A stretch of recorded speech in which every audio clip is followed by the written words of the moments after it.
Hello, good morning, good afternoon, and good evening. And today's edition of the Daf Yomi Menachot Menachot, and we're in Daf 81 Omadei. Lufi mifrishin dechina mo sovas.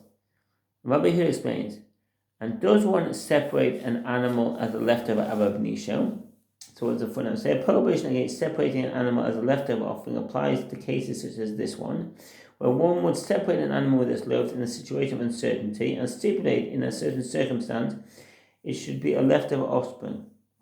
This prohibition does not apply to the offspring of an animal that was pregnant when it was separated, even though the offspring becomes a leftover when it is born, because at the time of the separation there was a single body, the mother, part of which was being sacrificed as a standard offering. The later commentaries also discussed whether if one transgressed and separated an animal as leftover offering, it would be effective after the fact. And that's from the Kehilat Yaakov and Taktik Nazir and Common. The Gemara suggests another solution. Rabbi Yitzchak Bar Shmuel Martyr was sitting before Rabbi Nachman, and he was sitting and saying, and let him bring another animal with loaves, and let him say, if this animal that is extant is the substitute, then this be the thanks offering, and these is loaves. And if this animal that is extant is a thanks offering, then let these be its loaves, and this will be its substitute. As the substitute of a thanks offering is not sacrificed with loaves, and it may be consumed for the same duration as the thanks offering itself. Rabbi Nachman said to him, answer me, my master. The halacha is that one who separates a substitute is liable to receive 40 lashes on his shoulders, and yet you say it is fit to separate a substitute ab initio. The Gemara relates that Rav Ila took ill, and Abai and the sages went to visit him, and they were sitting and saying, if one accepts the ruling of Rabbi Yochanan, who said, if the loaves of the thanks offering were within Jerusalem, i.e. the area of consumption of a thanks offering and its loaves, even if they were outside the wall of the temple courtyard, when the thanks offering was slaughtered, they are consecrated, then let the owner bring loaves and set them outside the wall of the temple courtyard, and let him say, if this animal is extant is a thanks offering, then let these be its loaves, and if not, let them go out and be consumed as non-sacred loaves. More responds, this too is not a valid remedy, because there are 4 loaves of the 40 that one must wave. How will he perform in the midst of waving them? Shall he wave them outside the temple courtyard? He may not, since waved for a wave offering for the law in Leviticus 7:30, it is written. The end comes to explain that the reason the loaves of the thanks offering must be waved inside the temple courtyard is that they must be waved with the breast and the thigh and the sacrificial portion, says Rashi in the verse, and the waving performed outside the temple courtyard is not considered before the Lord. Shall he wave them inside the temple courtyard? He will have brought non-sacred food into the temple courtyard, therefore it is not possible. Rav Shisha,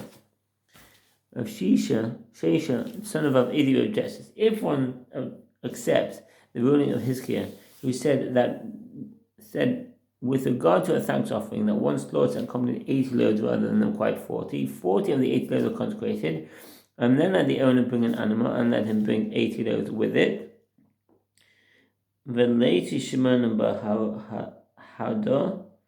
only commentators disagree how to interpret this suggestion. Rashi and Rabbeinu Gershom Mohagoda say that he sets the 80 loaves outside the temple courtyard in accordance with the statement of Rabbi Yochanan, and only 8 loaves for the priest are brought inside and are considered as part of the 40 loaves that were consecrated. Rashi manuscript. And Tosfot say he brings all 80 loaves inside the temple courtyard, since being intended for a guarantee, they are part of the requirement of the offering. Bringing them into the courtyard is not considered like bringing non-sacred items into the temple courtyard. And say, if this animal that is extant is a thanks offering, then this additional animal should also be a thanks offering. And these 80 loaves should be for both of them. And if this animal that is extant is a substitute, then let this additional animal be a thanks offering, and these shall be its loaves, and let 40 of the 80 be consecrated for it. The Gemara rejects this. This is not a valid remedy because it reduces the consumption of the 40 additional loaves. According to this version of the Gemara, this response refers to the requirement that all 40 loaves be consumed. On the one hand, priests may want to eat only 4 loaves, and is concerned that there's only one thanks offering, and that only 4 loaves are suitable for consumption by the priest.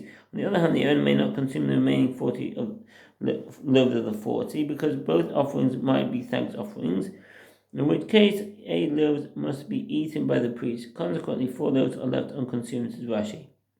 There was another version of the Gemara that states, because it reduces the consumption of 4, according to this version, the Gemara refers to the fact that when there is only one thanks offering, there are only 4 loaves that must be consumed by the priest and the families, and there is sufficient time for them to consume these loaves within the designated time, i.e. before the following morning. But in this case, there are 8 loaves, which are too much for the priest and the families to eat within the designated time, and the remainder will become left over and will be burned. Rashi's second explanation, see Rashi manuscript. Alternatively, Rashi explains that the Gemara is referring to the fact that the additional 40 loaves may not have been consecrated at all, since the second offering may not be a thanks offering, and if they remain until the following day, they are sent out to be burned, and there is a possible transgression of the prohibition against wasteful destruction of food. As the priest may not be able to consume the 4 loaves given from the additional 40, and the owner cannot consume them because they may be the portion of the priest. Rav said to Rav Kahana, if one accepts the ruling of Rabbi Yochanan, who said, if one separated a pregnant animal as a sin offering and it gave birth, if he wants, he can achieve atonement with it, and if he wants, he can achieve atonement with its offspring. Then let the owner bring a pregnant animal and wait until it gives birth, and let him bring 8 loaves with it, and say, if this animal that's excellent is a substitute, then this is offering of the thanks offerings, and these 8 loaves should be for both of them. And if this animal that's excellent is a thanks offering, and then this mother should also be the thanks offering, and these 8 loaves should be for both of them, and there's often be left over the thanks offering. Rav Kahana said to him, who shall say to us that the reason of Rabbi Yochanan is that he said that the offspring is considered the property of the one who dedicated the pregnant mother, such that if he reserved it for a specific consecration, it's considered reserved for that consecration. Perhaps Rabbi Yochanan holds that if he reserved it, it is not considered reserved, and this is the reason Rabbi Yochanan holds that one can achieve atonement with the offspring of a pregnant animal separated as sin offering.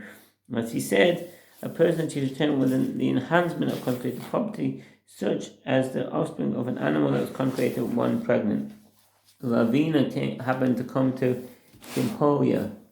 See in Hebrew, Dimhoria.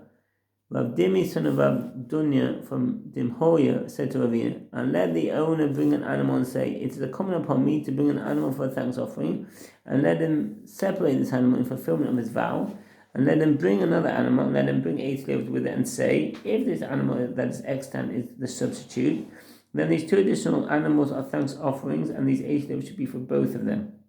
And if this animal that is extant is a thanks offering, then this one for which I said it's incumbent upon me should also be a thanks offering. I said it's incumbent upon me should also be a thanks offering, and these 80 loaves are both for of them, and let the other animal be for guarantee to be sacrificed if my thanks offering gets lost, and if it does require loaves. Ravina said to him, the Torah said, better is it that you should not vow than you should vow and not pay. Ecclesiastes 5:4, and you say, let him rise up and vow ab initio. Taking a vow to bring an offering is not encouraged, as all possible remedies have been rejected. The same vow clear, and there is no remedy in the case a thanks offering and a substitute were intermingled and one of them died stands. The Mishnah, Ha'omer hare al ta'uda, yavihi v'lachma min hachunin.